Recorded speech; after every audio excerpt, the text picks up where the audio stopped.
Wong Kim Ark fought for citizenship as an immigrant son. In 1898, the 14th Amendment's definition of birthright citizenship met its first major challenge in the form of a Chinese-American cook named Wong. We're just going to tell him something Wong. Wong had been born on American soil to Chinese immigrants in 1873, well before the U.S. passed the Chinese Exclusion Act, yes, which prohibited most Chinese immigration, by extension, the naturalization of Chinese citizens. We should still have that today because, like it or not, any Chinese who comes here is basically an extension of the CCP. The Chinese don't let their people just walk out of the country and migrate here. That's not a thing. Well, typically for you, it takes, 2 generations to break the ties to the homeland? Minimum. Yeah. Minimum. Yeah. But in the case of the Chinese, they remain very connected, and they have Chinese police stations in American cities. Yes, and that needs to get targeted and shut the fuck down as well.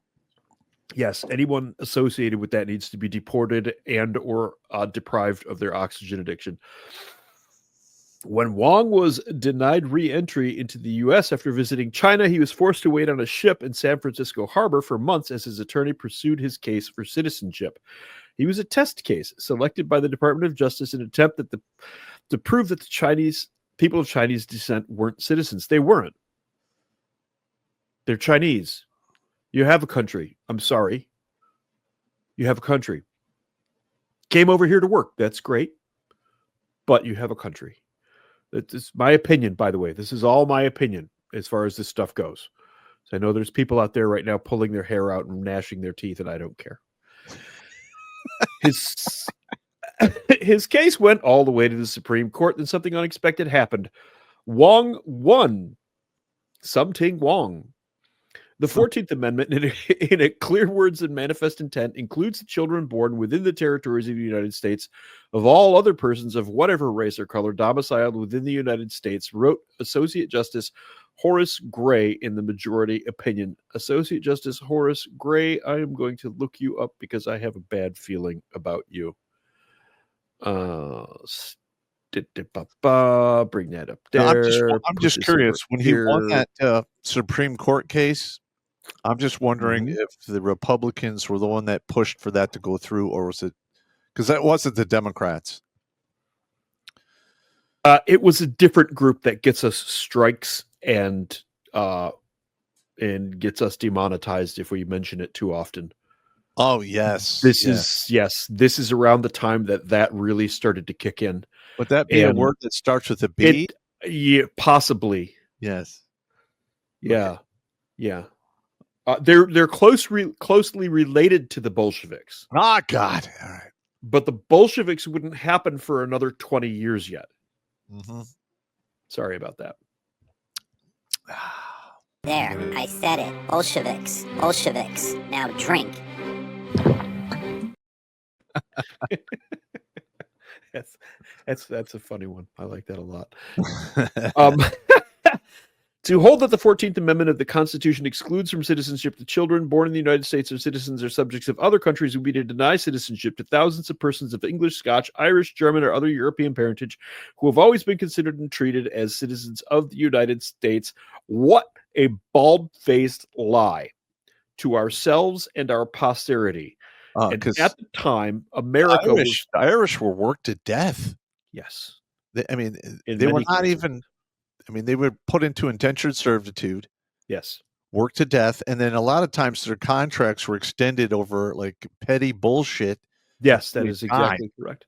Yeah. My great-grandfather was an indentured servant who killed one of the landlord's horses, which at that time in the late 1800s would have been the death sentence. And he managed to escape through Canada, ended up in northern Michigan, and my whole family became lumber camp and fishermen. Over a dead horse. All right. Well, yeah.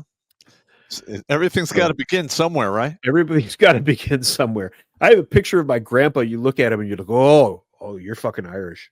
Oh, you're so fucking Irish. You fucking Patty. But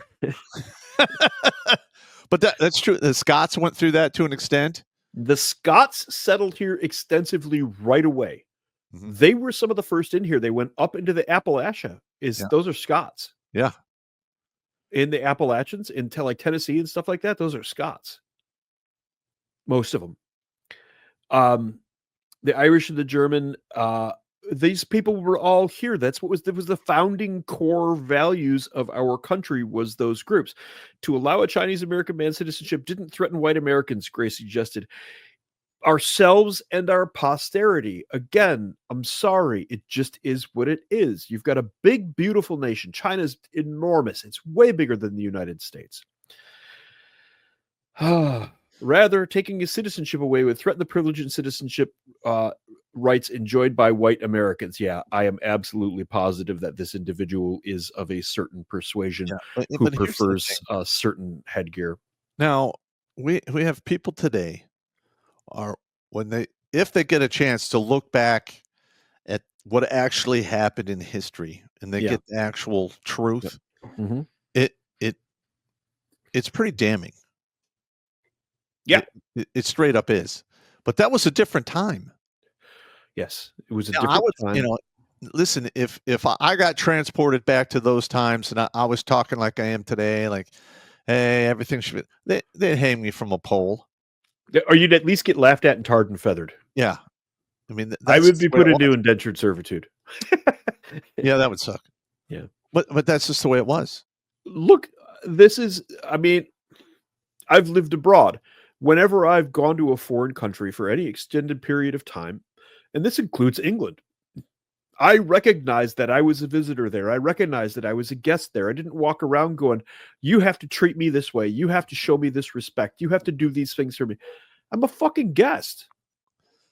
I'm a guest. And as that, I behaved myself and I behaved according to their customs. Yeah. And don't get caught being black in China. No, that won't end well for you. Black in Korea didn't go very well either while I was there. That is not a big fan. It's hard enough being a white guy in China. Yeah. I mean, you're still looked down upon, but you're tolerated because you're associated with the United States. Yes. Yeah. So, or at least the capability to display some manners, which is very big in those cultures. Oh, yeah. If you don't show respect, you're going to get hammered. Yes. That is the big thing. The case became precedent and has been used to defend the birthright citizenship of other Americans. In 1943, for example, it was cited and contested in Reagan versus King, a federal case that challenged Japanese Americans' rights to maintain citizenship during World War II. Since then, controversies over birthright citizenship played out in court, public opinion, etc. But today, the precedent set by Wong Kim Ark and the 14th Amendment of the Constitution still apply.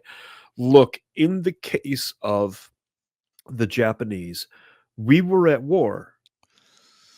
Okay? We were at war. What was done to them was cruel. I don't think it was right. I think maybe we should have sent them back to Japan or something along those lines. But it was war. And war is a terrible, ugly thing. Sorry. Yeah, number one, the Pearl Harbor was a sneak attack. Yes. And that really set the tone against the Japanese from the very beginning, and even overflowed to some of the Chinese as well. Yep. Like the Chinese that had been living in the United States for generations. Mm-hmm. When World War II kicked off, they were like, "Oh, wait a minute." Well, a lot of people couldn't tell the difference. I mean, sorry. When we go to Korea or Japan or China or something like that, they can't tell the difference between us. Americans can generally look at somebody and have a decent idea. An Italian looks like an Italian and behaves like an Italian, for example. Well, we always they always find us by our accent. We have like an American accent. Yes. Because I tried to tell them I'm Canadian. They're like, no, you're American. No, I live in Windsor, Canada. No, you're an American, you lying motherfucker. Yeah. They can tell by the accent and the way we carry ourselves too. Yeah. And particularly in our case, for American soldiers, especially when we were active, we carry ourselves in a particular way, and we, to those cultures, have a very threatening demeanor. Watch Grunt Speak live every Tuesday and Thursday at 8 p.m. Eastern. And if you want to join Pop for Supporter Sundays, go to redonkulous.com/donate and make a monthly pledge. A link is in the Meat Gazer box.